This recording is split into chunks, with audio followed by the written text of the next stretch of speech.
guys, it's Martin. I'm back with another video, and in this video I will be doing AFC North Divisional predictions. That's right, it'll be the Cincinnati Bengals, Baltimore Ravens, Pittsburgh Steelers, and Cleveland Browns. So, before I start, I want to say only about 30% of you are subscribed, the people who watched my videos in the past month. So, if you like this video, please think about subscribing. It's free and it really helps me out. And make sure you turn on all notifications too so that you get the latest updates as to when I post videos. So, just like my previous divisional prediction videos, I'm going to go from the team that I think will finish last to the team I think will finish first in the division. I'll give you a breakdown of the top players on offense and defense and their schedule, but for this video I'm only going to highlight 5 or 6 big games for each team. So let's start with the team I have finishing last, which actually they're in a tie, but due to common opponents, the Cincinnati Bengals finished 4th in the AFC North. Their top 5 on offense are Joe Burrow, Joe Mixon, Tyler Boyd, T. Higgins, and Quinton Spain. He's a former Buffalo guard. Jamar Chase is a rookie, so that's why he's not on here. I do think he should be on the list, but I'm trying to not put rookies on the top 5 because they haven't really proven themselves yet, even though they could be really good, and I think Jamar Chase will be really good. So I have them as like an average or slightly below average offense in the 15 to 20 range. Defensively, their top 5 are Larry Ogunjobi, Trey Hendrickson, Trey Waynes, Von Bell, and Jesse Bates. So I think this defense is going to have another tough year. They're going to be below average in the 20 to 25 range, but they could improve in some areas from last year. So now to the schedule. So they start with the Vikings. I think they're going to lose to the Vikings. Then they're at the Bears. So this is one I could see going either way because the teams are relatively even. But the Bears have a better D. The Bengals have the better QB. But I'm giving the edge to the Bears because this is an Andy Dalton revenge game. And they're at home. So the next week, week 3, they're at the Steelers. I have them losing that. I think they're going to have a home-and-home split with the Steelers. Then against the Jaguars, I have them winning. I'm taking Joe Burrow over Trevor Lawrence, and I think the Bengals are 1 year ahead of the Jags in their rebuild, as they got Joe Burrow last year as opposed to this year in the draft. That's a Thursday night game, by the way, and that one will be in Cincinnati, but I think that'll be a really good game, but I think they will find a way to beat the Jaguars. The following week, I have them losing at home to the Packers. Then I have them beating the Lions on 10-17. I have them losing to the Ravens. I have them losing to the Jets, which might come as a surprise, but if you want more information on that, go check out my AFC East video. And then I have them losing to the Browns, because the Browns are an elite team, which we'll get to later in the video. Then at the Raiders, I have them winning. The Raiders and Bengals both have a good offense and bad defense, and the Bengals have a better defense, in my opinion, than the Raiders, and a better QB.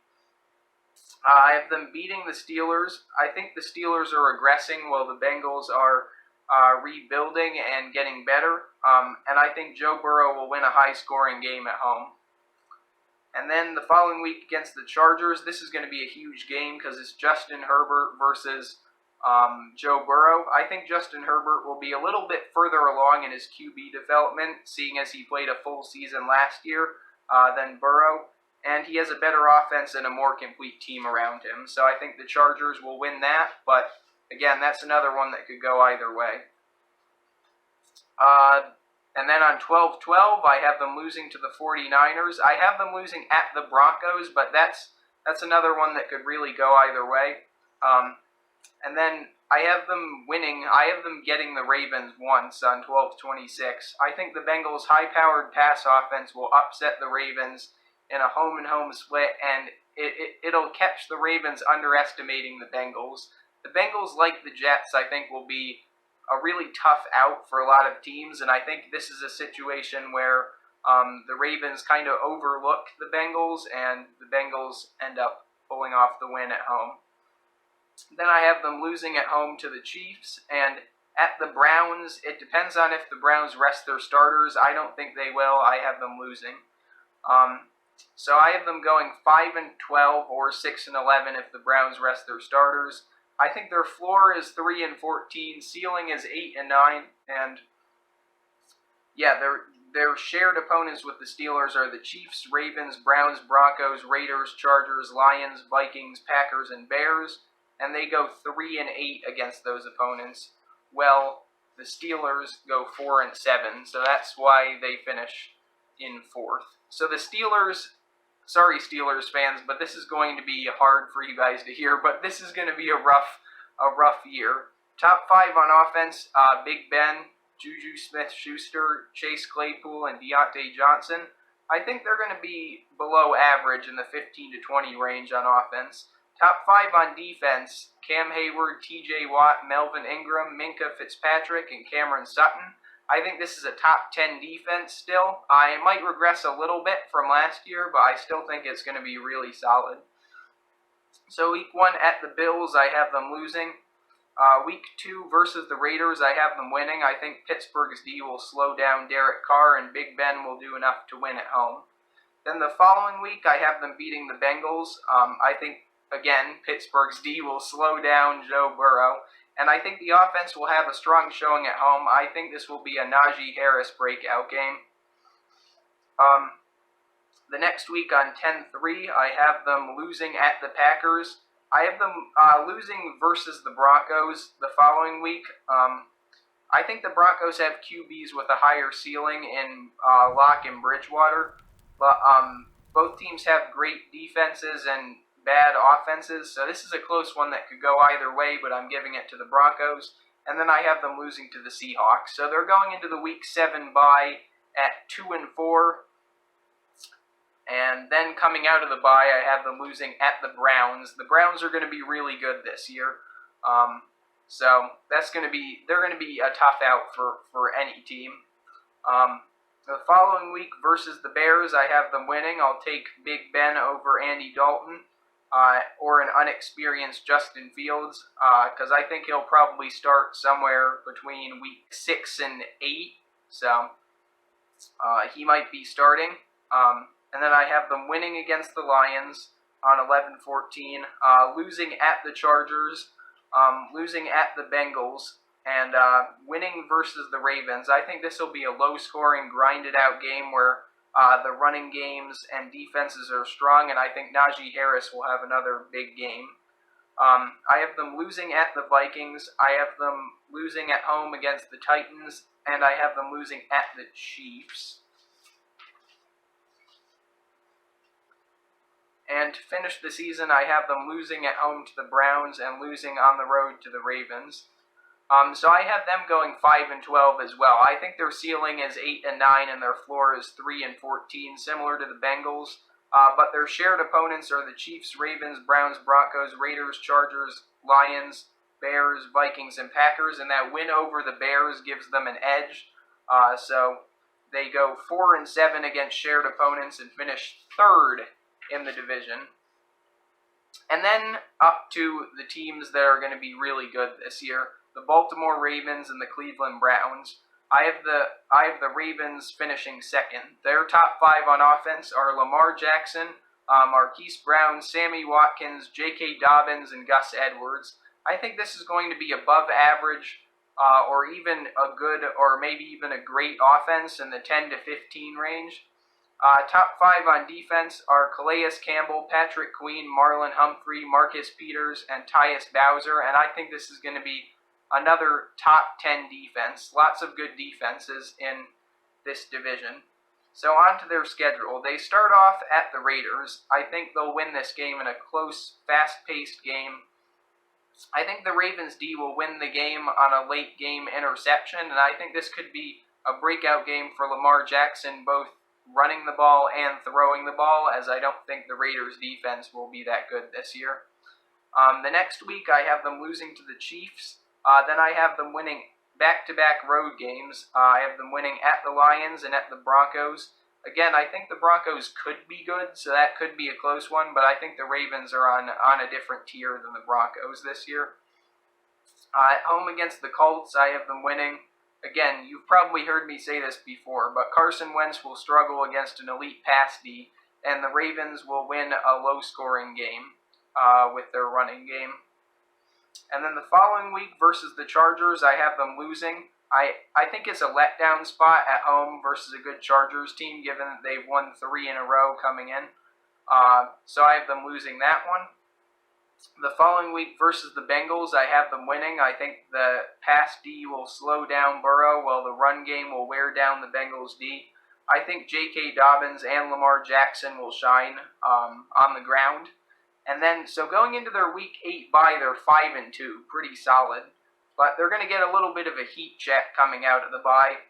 Versus the Vikings, I think they're going to lose. I think the Vikings will be good this year and have the potential to challenge the Packers in that division. I'll get to that when I do the NFC North predictions, though. And then at the Dolphins, I also have them losing. But then they're going to win at the Bears. They're going to win versus the Browns in a shootout win, much like last year, and an upset at home. At the Steelers, I have them losing. At the Browns, I have them losing. And then versus the Packers, I have them winning. At the Bengals, I have them losing in an upset. And I have them beating the Rams on 1-2. I don't really know why I have that happening, but that is a huge upset, and then I have them beating the Steelers. So I have them finishing 11-6, which I feel like is the right record for them. I think they're going to have a wild card spot, probably the 5 seed. I think their floor is 9-8, ceiling is 14-3, so this could be a really good team this year. And I have them finishing 2nd in the division. Now on to the best team in the division and a legitimate Super Bowl contender in the Cleveland Browns. Their top 5 on offense are Baker Mayfield, Nick Chubb, Odell Beckham Jr., OBJ, Jarvis Landry, and Kareem Hunt. I think this is going to be a really good offense this year, and I think they're going to finish in the top 10 in the 6-10 range, which will make them great or even elite. Defensively, I think Myles Garrett, Jadeveon Clowney, Denzel Ward, Troy Hill, Malik Jackson, and more will help this team reach a top 10 in the 6-10 range. Defense, they're going to be a top 10 team on offense and defense. I think that's what's going to make the Browns so potent this year and a serious Super Bowl contender. So on to their schedule for 2021-22. They start with the Chiefs, which I think is going to be a loss. They're about even teams, but I think Mahomes will outduel Mayfield at home. But I could see Mayfield outdueling him. This is one of the few teams that can beat the Chiefs. So I think they could beat them, but I don't have that happening. The next week I have them beating the Texans. Then I have them beating the Bears. Then I have them losing in an upset to the Vikings. This is a big game, I think, for Dalvin Cook. I think he'll have a big game here as the Vikings will upset the Browns in a ground-and-pound game. The following week, I have them winning against the Chargers. I think Herbert will outplay Mayfield at home, but the Browns will be carried by their backfield, particularly Nick Chubb. Then I have them beating the Cardinals, beating the Broncos, beating the Steelers, and beating the Bengals. On 11-7, I think Burrow will struggle versus the Browns' pass rush as Baker Mayfield shines in a big breakout game. The following week, I have them beating the Patriots on the road, which is hard, but I think they'll win that game. I have them winning at home against the Lions, and then I have them losing to the Ravens on 11-28. So they go into their Week 13 bye at 9-3, which is really good. They come out of their bye with a win at home versus the Ravens. I think the Browns and Ravens defenses will both have strong showings, and I think Kareem Hunt will shine in this low-scoring win. Then I think they're going to beat the Raiders, lose to the Packers, beat the Steelers, and beat the Bengals to finish at 13-4 with a floor of 10-7 and a ceiling of 15-2, and that'll be good for first in the AFC North and a top 3 seed in the AFC. So I think this is going to be a really good team this year, the Cleveland Browns, and they could seriously compete for the Super Bowl this year. So thanks so much for watching, guys. If you like this video, please consider subscribing and leave a like on the video and turn on all notifications so that you get the latest updates as to when I post videos. Also, share it with your friends if you like it. Thanks so much, guys. Bye.